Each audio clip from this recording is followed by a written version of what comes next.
Having employees as part of your business and managing payroll can be both exhilarating and honestly a little bit terrifying. But that's okay. Take a deep breath. We'll go through it together. With the use of QuickBooks, we can simplify the process. The fact is that you actually are being entrusted by two different parties. First, on behalf of your employees, you need to make sure that you pay them the correct amount and also withhold the correct amount for things like taxes. On the other side, you have those taxing agencies who are also entrusting you to make sure that you collect things correctly and pay it on time. In this chapter, we'll talk about enabling the use of employees, how to set up employees as well as payroll items, how to record time, how to make paychecks, and of course then, how to pay those taxes on behalf of both yourself and your employees. By the end, you should be able to breathe deeply and say, okay, employees aren't too scary. We just need to be careful and pay attention to detail. But with the help of QuickBooks, it'll be a piece of cake.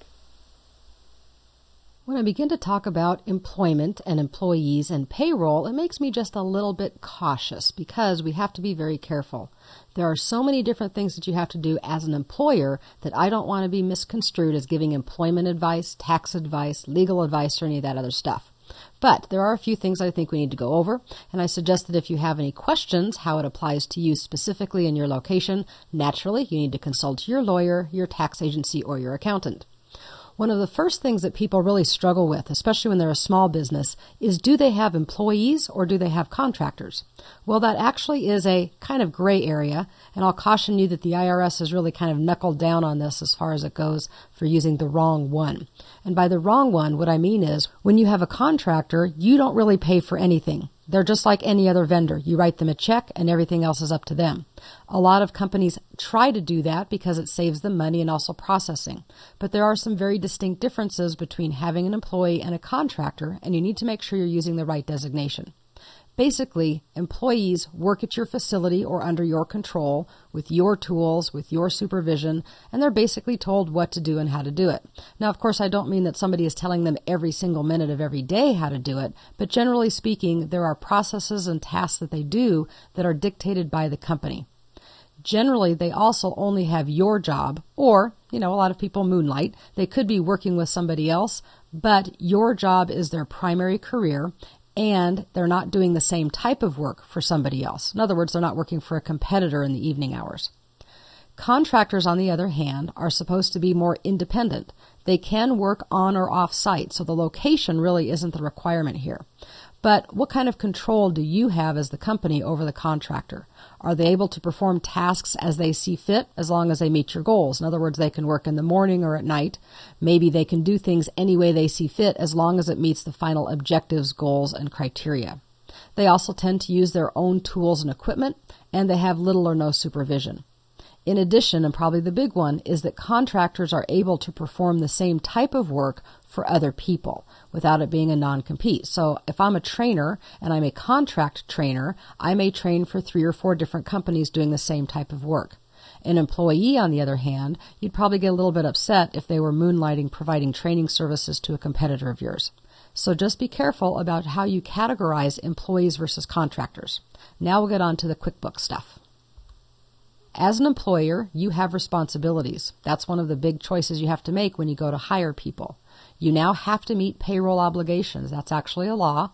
You have to provide workers' compensation. You have to collect federal and local taxes on behalf of the employee, and as the company, you have to pay matching employment taxes on behalf of the company. Something not to be taken lightly. QuickBooks offers several payroll options, and in my opinion, every time they have a new release, they kind of crank it down harder and harder and harder that they do not recommend that you try to do this on your own.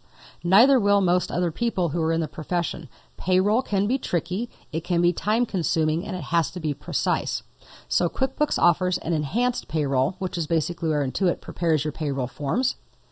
They also have assisted payroll, which is kind of their option for hiring an outside payroll service like ADP or Paychex.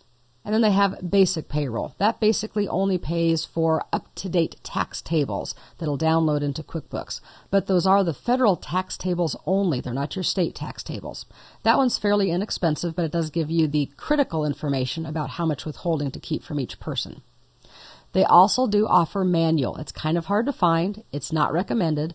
Manual is the one that I'm going to be showing you because honestly, with enhanced and assisted payroll, those people are going to walk you through everything you need to know, and they really are going to be your best resource. With basic payroll, you're going to download those tax tables. I recommend that you get assistance from somebody else, like an accountant, at least to get things set up and maybe check on you on a quarterly and annual basis. I'm going to use manual, though, because we're not going to be subscribing to any one of these other services. Obviously, we're using sample companies, sample files, and we don't have real information to provide to them. So you're going to make one of these choices. One of the first 3 is recommended. Manual is not, but that's what we'll be using here today. When you get ready to set up payroll, you need to bring together a lot of information. It can be time-consuming, depending on how many employees you have, but well worth the time and effort to get it right. You need to be able to confirm all of your company information, like your employee identification number and any filing requirements you have, like quarterly, monthly, biweekly. You need to collect all of your tax agency information, both for the federal, state, and any local information that you need. And of course, you need to have information about your employees. Names, contact information, social security numbers, their status. Are they hourly or are they salaried? Have them fill out their W-4 form and have that so you know what their withholding is. And also bank information if you're going to be using direct deposit. Once you get all of that information together, then you'll be ready to go and to start setting up your payroll in QuickBooks.